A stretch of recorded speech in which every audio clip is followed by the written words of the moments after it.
আসসালামু আলাইকুম সুপ্রিয় দর্শক, আমি কিভাবে ভিডিও এডিট করি এ বিষয়ে আমার একজন সাবস্ক্রাইবার জানতে চেয়েছেন কমেন্টসের মাধ্যমে। আজকে আমি এ বিষয়ে বলবো। এ বিষয়ে আসলে ছোটোখাটো দু একটা আমি কন্টেন্ট দিয়েছি, আপনারা সেখানে অন্তত এইটুকু ধারণা পাবেন যে আমি আসলে ভিডিও এডিটটা করি কিভাবে।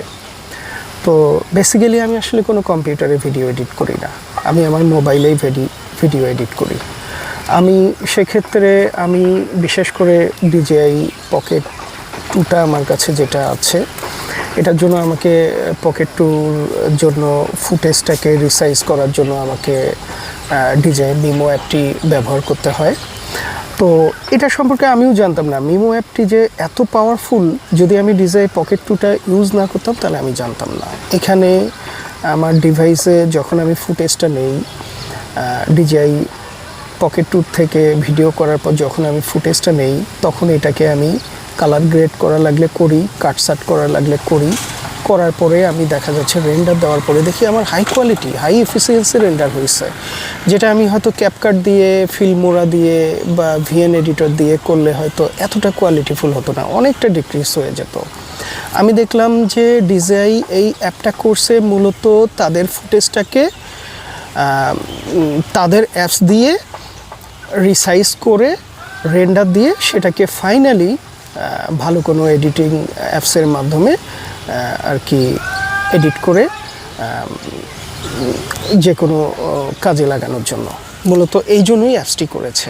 আমি এই জায়গাটাতেই আমি একটু আমার মাথাটা খাটাইছি যে তাহলে যদি আমি এখানে বেসিক টুলসগুলো যদি আমি পেয়ে যাই, তাহলে আমার এই কন্টেন্ট বানাতে গেলে আমার বেসিক টুলসের বাহিরে কিছুই লাগছে না।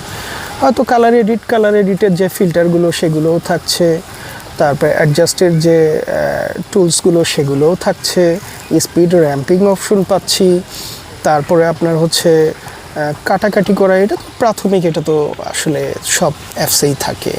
তারপরে যেটা আমি ফাইনাল দেখছি যে সব কিছু করার পর আমি যখন আউটপুট পাচ্ছি একদম র, যদি কালার গ্রেড করে নেই তাহলে সেটাকে সুন্দরভাবে কালার গ্রেড করে নিয়ে আমি মানে যখন আমি রেন্ডার দিচ্ছি আমার ফুটেজ কোয়ালিটি ঠিক থাকছে। আমি ইউটিউবে ছাড়তেছি, এই পর্যন্ত যতগুলো আমি ফুটেজ দিচ্ছি সব আমি এইটা দিয়েই করছি।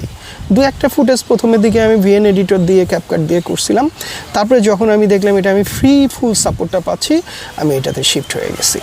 আমি আমার কাটাকাটি করা, তারপরে লগো অ্যাডজাস্ট করা, তারপরে কালার গ্রেডিং করা, তারপরে আমি সাউন্ড ইফেক্ট অবশ্য কোনোটাতেই অ্যাড করিনি, এটাতে সাউন্ড ইফেক্টও পাওয়া যাবে। তারপরে আপনার হচ্ছে ডিভাইস থেকে যদি কোনো সাউন্ড এটাতে অ্যাড করে নেন সেটিও আপনারা করতে পারবেন। অর্থাৎ একটি ভ্লগ ভিডিওতেও অত লেয়ার বেশি থাকে না, অত স্পিড র্যাম্পিং বা স্লো করা অত বেশি থাকে না, হয়তো কিছু জায়গায় আমরা স্লো করি, হ্যাঁ, সেটিও আপনি করতে পারবেন। সব কিছু করার পরে রেন্ডার দেওয়ার পরে যে আউটপুটটা পাবেন একদম সন্তুষ্ট হবেন। আমি এটি পরীক্ষিত, আমি এটি প্রত্যেকটা ভিডিও এখন আমি মোবাইলে এডিট করছি এই DJI Mimo অ্যাপ দিয়ে, অথবা Insta360-র যে অ্যাপটি এটি ব্যবহার করে। ওটিতে আবার আরেকটি সুবিধা আছে যে আপনি ওই যখন স্টিকার ইউজ করবেন তখন স্টিকারে কাস্টমাইজ স্টিকার নেওয়ার একটি অপশন আছে। তখন আপনি করবেন কি, আপনার যে লগোটা আছে ওটিকে স্টিকারে নিয়ে আবার আপনি আপনার লেয়ারে অ্যাড করে দিতে পারবেন।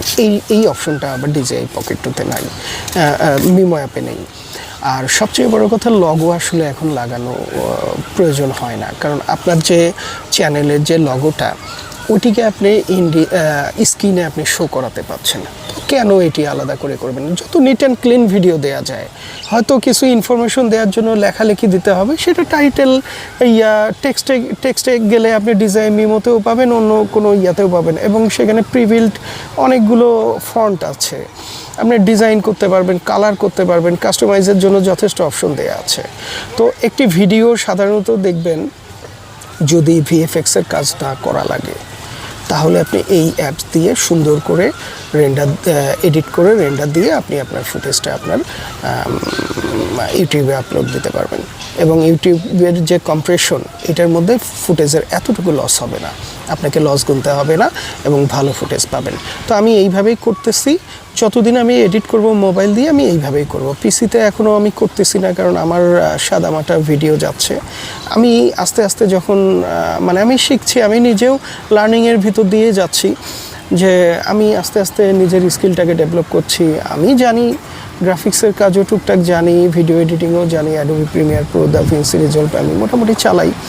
এছাড়াও আপনার ফিল্মোরা অথবা ক্যাপকাটে যে ধরনের বিল্ট ইন অপশনগুলো দেয়া আছে, ওই ধরনের মানে অ্যাডোবির মতো আপনার প্রফেশনাল সফটওয়্যারে অনেকে না গেলেও চলে।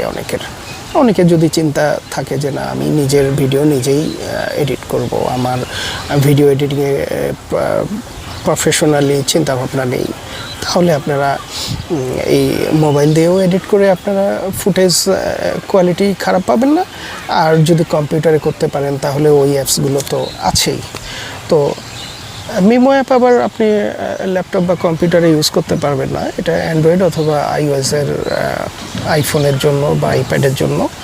তো এই আর কি, এভাবেই আমি এডিট করছি এবং এভাবেই আমি আমার ফুটেজগুলোকে দেওয়ার চেষ্টা করছি। শুরু থেকে এখন পর্যন্ত আমি এভাবেই দিচ্ছি। তো ধন্যবাদ সবাইকে।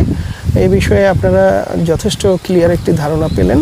এবং এই আরেকটি কথা বলছি, ডিজাই মিমো অ্যাপ এবং ইনস্টা 360 অ্যাপ কীভাবে এডিট করবেন, এই বিষয়ে আমি দুইটি আলাদা আলাদা ভিডিও দিয়েছি লং ভিডিওতে। আপনারা যদি মনে হয়, যদি সময় থাকে, আপনারা এই ভিডিও দুটি দেখে নেবেন। আর এছাড়াও আমি অন্যান্য অ্যাপসগুলো দিয়ে কিভাবে ভিডিও এডিট করতে হয় আমি পার্ট বাই পার্ট এগুলোর ভিডিও আমি আমার চ্যানেলে দিব, আপনারা দেখে নিন। এবং যে কোনো নোটিফিকেশন পাওয়ার জন্য আপনারা প্লিজ আমার চ্যানেলটিকে সাবস্ক্রাইব করে পাশে থাকবেন। ধন্যবাদ সবাইকে, আজকে এই পর্যন্ত। আসসালামু আলাইকুম।